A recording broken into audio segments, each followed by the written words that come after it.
विद्यार्थी मित्रांनो, आज आपण इयत्ता 8वी मराठी विषयातील 6वी कविता असा रंगारी श्रावण ही पाहणार आहोत। या कवितेचे कवी ऐश्वर्य पाटेकर हे आहेत। ऐश्वर्य पाटेकरांचा आपण थोडक्यात परिचय करून घेऊ। ऐश्वर्य पाटेकर यांचा जन्म 1977। हे अतिशय प्रसिद्ध लेखक तसेच कवी आहेत। भुईशास्त्र हा कविता संग्रह आणि जू हे आत्मकथन प्रसिद्ध आहे।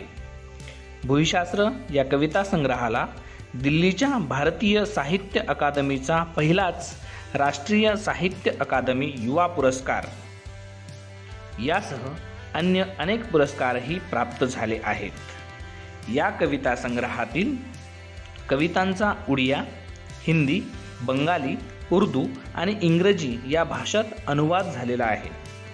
2012 साली भारत सरकारच्या सांस्कृतिक मंत्रालयातर्फे चीन भेटीसाठी मराठी साहित्यिकांचा प्रतिनिधी म्हणूनही यांची निवड झालेली आहे। कवितारती, अनुष्टुप, साधना, किशोर यासारख्या विविध नियतकालिकांमधून कविता, कथा प्रसिद्ध झालेल्या आहेत। या कवितेत कवी म्हणतो, श्रावणात केवळ निसर्ग फुलून गेलेला नसतो, तर माणसाचे जीवनही सण, उत्सव आणि विविध क्रीडांनी गजबजून गेलेले असते। श्रावण रंगात सारेच रंगून जातात।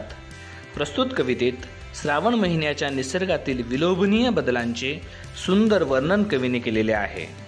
प्रस्तुत कविता किशोर ऑगस्ट 2017 या मासिकातून घेतलेली आहे। विद्यार्थी मित्रांनो, तर चला मग आपण या कवितेचा आशय समजून घेऊ। कवी ऐश्वर्य पाटेकर आपल्या सुरुवातीच्या ओळीत म्हणतात, असा रंगारी श्रावण रंग उधळीत येतो, सृष्टी चागा चित्रकार हिरवा देखावा रेखितो। या पहिल्या ओळीतून कवी ऐश्वर्य पाटेकर श्रावणाला रंगारी संबोधतात। रंगारी म्हणजे रंगकाम करणारा। जणू काही रंगाऱ्याप्रमाणे श्रावण सगळीकडे रंग उधळत असतो। मित्रांनो, आपल्याला माहिती आहे, श्रावणात सगळीकडे जमिनीवर, डोंगरावर गवताचे हिरवे आच्छादन जणू काही पसरलेले असते। जणू काही सृष्टीवर हिरवा गालिचाच अंथरला गेला आहे असे वाटते। आणि या गालिच्यावर मधून मधून रंगबेरंगी फुलंही आपल्याला डोकावताना दिसतात। यामुळे या वातावरणात अनेक रंगांची जणू उधळण झालेली आहे असे वाटते। म्हणून कवी म्हणतो, सृष्टी चागा चित्रकार हिरवा देखावा रेखितो। म्हणजे जणू काही हा श्रावण रंगारी बनून सगळीकडे सृष्टीचा हिरवा देखावा रेखत आहे असे कवी आपल्या या ओळीतून सांगतो। पुढे कवी म्हणतो, कलावंत हा साजिरा काय त्याची कलागत, जागो जागी चित्रांचीच त्यानं मांडली पंगत। म्हणजे श्रावण या कलावंताची कलागत अनोखी आहे। एखाद्या उत्कृष्ट कलावंताप्रमाणे जागोजागी सबंध जमिनीवर त्याने विविध चित्रांची जणू काही पंगतच मांडलेली आहे। जमिनीवर, डोंगर उतारावर, शेतात सगळीकडे आपल्याला जणू काही निरनिराळी चित्र काढल्याचाच भास होत आहे। म्हणून कवी श्रावणाला म्हणतो, कलावंत हा साजिरा काय त्याची कलागत, जागोजागी चित्रांचीच त्यानं मांडली पंगत। कवी पुढे म्हणतो, नाचे दरी डोंगरात झिम्मा खेळतो नदीशी, रिम झिम पहाळीच गाणं बोलतो झाडांशी। कवी म्हणतो, श्रावणात श्रावणसरी अनेकदा बरसत असतात। यामुळे डोंगर उतार्यावरून, डोंगर दऱ्यातून अनेक छोट्या छोट्या सरी वाहत असतात व या सरी हे झरे शेवटी नदीला येऊन मिळतात। याचे वर्णन करताना कवी म्हणतो, दरी डोंगरात हे छोटे छोटे झरे दरी डोंगरातून वाहत नदीकडे येतात। म्हणजे जणू काही श्रावण दरी डोंगरातून नाचत आहे व अखेरीस तो नदीशी येऊन मिळतो, म्हणजेच नदीशी झिम्मा खेळतो आहे। असे सुंदर वर्णन कवीने श्रावणाचे येथे केले आहे।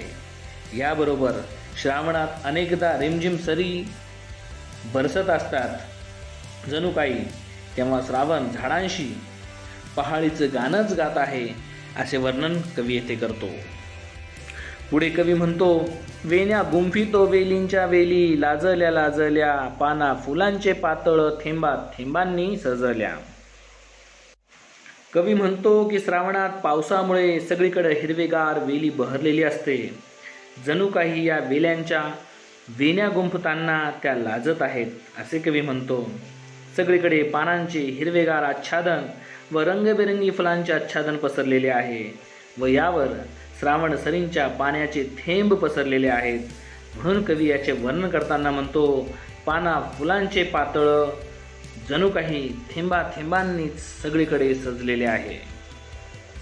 यापुढे जाऊन श्रावणाचे वर्णन करताना कवी म्हणतो, झुले पोरींना झुलाया असे टांगतो झाडाला, देतो झुलता झुलता लय पोरींच्या गाण्याला. श्रावणात अनेक सण येतात. यात नागपंचमी हा मुलींचा आवडता सण. या सणाला सर्व मुली झाडांना झोके बांधतात आणि त्या झोक्यावर झुलत असताना विविध गाणे त्या गातात. या झुल्याबरोबर झुलत असताना या गाण्यालाही एक वेगळीच लय प्राप्त होते. म्हणून कवी म्हणतो, झुले पोरींना झुलाया असे टांगतो झाडाला, देतो झुलता झुलता लय पोरींच्या गाण्याला. अतिशय आनंदाचा हा सण सर्वत्र साजरा केला जातो आणि म्हणून श्रावणात उत्साहात अजून भर पडते. मुलींच्या आनंदाला उधाण येत असते. कवी पुढे म्हणतो, पोरांमध्ये खेळायला होतो श्रावण खेळगा, दही हंडीच्या संगती चिंब गोपाळ अवघा. कवी म्हणतो की नागपंचमीनंतर गोपाळकाला दहीहंडी देखील श्रावणात येते आणि गोपाळांना दहीहंडी फोडण्यासाठीचा आनंद देऊन जाते. अनेक बालगोपाळ या श्रावण सरीत नाचत गात भिजत आनंदाने दहीहंडी फोडतात. म्हणून कवी म्हणतो, जणू काही दहीहंडीमध्ये खास पुरांमध्ये खेळण्यासाठीच श्रावण खेळगा होतो व आपल्या सरींनी तो या बालगोपाळांना चिंब भिजवतो व आणि तो स्वतःही यात चिंब भिजून निघतो अशी कल्पना कवीने इथे मांडलेली आहे. आणि म्हणून कवी म्हणतो, पोरांमध्ये खेळायला होतो श्रावण खेळगा, दही हंडीच्या संगती चिंब गोपाळ बघा.